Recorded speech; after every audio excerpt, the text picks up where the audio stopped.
ઓમ શ્રી પરમાત્મને નમઃ. જય શ્રી કૃષ્ણ મિત્રો. ગીતા દોહન ચેનલમાં હું ભૂપેન્દ્ર ઠક્કર આપ સૌનું હાર્દિક સ્વાગત કરું છું. મિત્રો, આપણે શ્રીમદ ભગવદ્ ગીતાના પ્રથમ અધ્યાયના 3જા શ્લોકનું વિશ્લેષણ કરીએ એ પહેલાં આપ સૌને મારી નમ્ર વિનંતી છે કે તમે આ ચેનલને સબસ્ક્રાઈબ, લાઇક, શેર જરૂરથી કરશો અને બેલ આઇકન જરૂરથી દબાવશો, જેથી કરી ગીતા દોહન તરફથી આવતા કોઈ પણ નવા વિડીયોની માહિતી સૌથી પહેલાં તમારી પાસે પહોંચે. અને હા, આપને આ વિડીયો કેવો લાગ્યો, આપના અભિપ્રાયો જરૂરથી જણાવશો. આપણે બીજા શ્લોકમાં જોયું કે દુર્યોધન પોતાના ગુરુ દ્રોણાચાર્ય પાસે જાય છે અને નીતિયુક્ત વચનો કહે છે અને આગળ જણાવે છે, પશ્યૈતામ પાંડુપુત્રાણામ આચાર્ય મહતીમ ચમૂમ વ્યુઢામ દ્રુપદપુત્રેણ તવ શિષ્યેણ ધીમતા. શ્લોકનો અર્થ થાય, હે આચાર્ય, પાંડુપુત્રોની વિશાળ સેના છે એનું અવલોકન કરો અને એની વ્યૂહરચના જે છે એ તમારા જ પ્રશિક્ષિત બુદ્ધિમાન શિષ્ય દ્રુપદના પુત્ર જે છે એને નિપુણતાપૂર્વક યુદ્ધ કરવા માટે ગોઠવી છે. અગાઉના શ્લોકમાં આપણે જોયું કે ગુરુ દ્રોણને સૌથી વધુ પ્રિય શિષ્ય અર્જુન હતો અને આ વાત દુર્યોધનને ખબર હતી. એટલે ગુરુ દ્રોણને દુર્યોધન અહીંયા આચાર્ય કહીને સંબોધે છે. એટલે એમ કહેવા માંગે છે કે હે આચાર્ય, આપ અમારા બધાના એટલે કે પાંડવો અને કૌરવોના બધાના ગુરુ છો. તમે બધાને અસ્ત્ર અને શસ્ત્રની ક્રિયા શીખવી છે અને એટલા માટે તમારા મનમાં કોઈના પણ માટે પક્ષપાત કે આગ્રહ ના હોવા જોઈએ. દુર્યોધનનો એક જ ટાર્ગેટ હતો કે કોઈ પણ રીતે ગુરુ દ્રોણના મનમાં પાંડવો વિશે ઝેર ભેળવવું અને તેમને પાંડવો માટે જે લગાવ અને પ્રેમભાવ છે એ ઓછું કરવું, જેથી કરી અને ગુરુ દ્રોણ પોતાના પક્ષમાં રહે અને યુદ્ધ કરે તો તેનો પક્ષ મજબૂત થાય અને પોતે યુદ્ધ જીતી શકે. એટલે હવે તે ગુરુ દ્રોણની કાન ભંભેરણી કરવાનો પ્રયત્ન કરે છે. ગુજરાતીમાં કોઈની કાન ભંભેરણી કરવું એટલે સતત એકની એક વાત સમજાવવી કે કહેવી કે કોઈના મનમાં કોઈ વાત બેસાડવા માટે સતત પ્રયાસ કર્યા કરવો. દુર્યોધન ગુરુ દ્રોણને એમ કહે છે કે તમે જેને ભણાવ્યો ને, આટલો હોશિયાર કર્યો, એ રાજા દ્રુપદનો પુત્ર જે છે ધૃષ્ટદ્યુમ્ન એટલો બુદ્ધિમાન છે કે હવે તમે જ શીખવાડેલી અસ્ત્ર અને શસ્ત્રની વિદ્યા હવે તમને મારવા માટે જ ઉપયોગ કરી રહ્યો છે. હવે અહીંયા પ્રશ્ન એ થાય કે દુર્યોધન ધૃષ્ટદ્યુમ્નને દ્રુપદ પુત્ર શબ્દ વાપરીને કેમ સંબોધન કરી રહ્યો છે?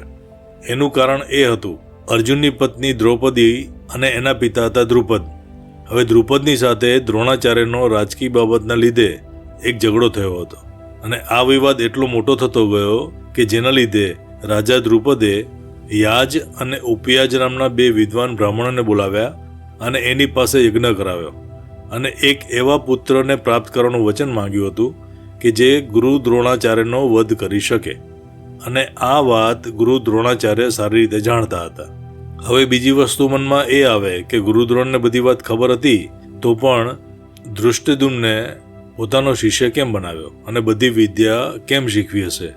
જ્યારે દ્રુપદના પુત્ર ધૃષ્ટદ્યુમ્નને યુદ્ધ વિદ્યા શીખવા માટે દ્રોણાચાર્યને સોંપવામાં આવ્યો ને, ત્યારે ઉદાર બ્રાહ્મણ અને શ્રેષ્ઠ ગુરુ તરીકે તેને યુદ્ધ વિદ્યાના સર્વે રહસ્યો શીખવાડવામાં એમણે જરાય આનાકાની કરી નહોતી. એટલે દુર્યોધન ગુરુ દ્રોણાચાર્યને કહે છે કે દ્રુપદ પુત્રએ પાંડવોની સેના જે રીતે વિવાહકારે ગોઠવેલી છે ને તેને જુઓ. એટલે એમ કહેવા માંગે છે કે તમે જેટલો પાંડવો ઉપર સ્નેહ અને પ્રેમ રાખો છો ને એટલો પાંડવો તમારી ઉપર નથી રાખતા.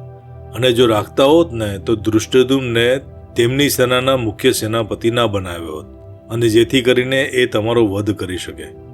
હવે કૌરવો પાસે 11 અક્ષોહિણી સેના હતી અને જ્યારે પાંડવો પાસે 7 અક્ષોહિણી સેના હતી. હવે અક્ષોહિણી સેના એટલે શું? જો તબક્કાવાર જોવા જઈએ તો અક્ષોહિણી સેનાના નિર્માણમાં સૌથી પહેલાં આવે પત્તી, એના પછી આવે સેનામુખ, ગુલ્મ, ગણ, વાહિની, પૂતના અથવા તો પ્રીતાણા, ચમુ, અનિકિની અને છેલ્લે આવે અક્ષોહિણી. આ એના તબક્કાઓ છે અને આ તબક્કા પ્રમાણે દરેક તબક્કામાં રથ, હાથી, ઘોડેસવાર અને પાયદળની સંખ્યા હોય છે. અને આ તબક્કા આપની સ્ક્રીન ઉપર તમે જોઈ રહ્યા છો. એટલે એમ કહેવાય કે જે સેના પાસે 21,870 રથ હોય, 21,870 હાથી હોય, 65,610 ઘોડા હોય, 1,09,340 પાયદળ સૈનિકો હોય ને, એને એક અક્ષૌહિણી સેના કહેવાય. હવે કૌરવોની સેના કરતાં પાંડવોની સેના સંખ્યામાં ઘણી ઓછી હતી. છતાં પણ દુર્યોધનને પાંડવોની સેના હતી એ ઘણી મોટી લાગતી હતી. એ કેમ લાગતી હતી?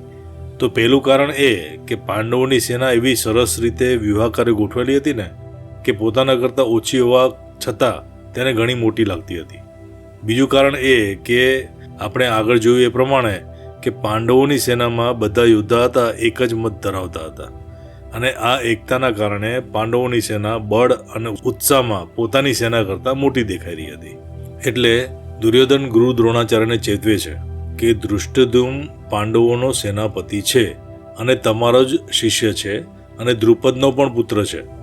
તમારો જ શિષ્ય હોવાથી તેના પર વિજય મેળવવો એ તમારા માટે મોટી વાત ના હોવી જોઈએ. અને યુદ્ધ કરતી વખતે પાંડવોની સેનાને આપણા કરતાં નાની ના સમજતા. અને હવે યુદ્ધ માટે તૈયાર એવી પાંડવોની સેના જે આપણી સામે સજ્જ થઈને ઊભી છે ને, તેના ઉપર આપણે કેવી રીતે વિજય મેળવી શકીએ ને એ વિષયમાં તમારે જલ્દીથી નિર્ણય લેવો જોઈએ. તો મિત્રો, હવે દુર્યોધન ગુરુ દ્રોણને પાંડવોની સેનાના મહારથીઓ બતાવે છે અને તેમના વિશે શું કહે છે તે હવે આપણે આવતા શ્લોકમાં જોઈશું. તો મિત્રો, આપણે આવતા એપિસોડમાં ફરી મળીશું. ત્યાં સુધી આપના મિત્ર ભૂપેન્દ્ર ઠક્કરના આપ સૌને જય શ્રી કૃષ્ણ.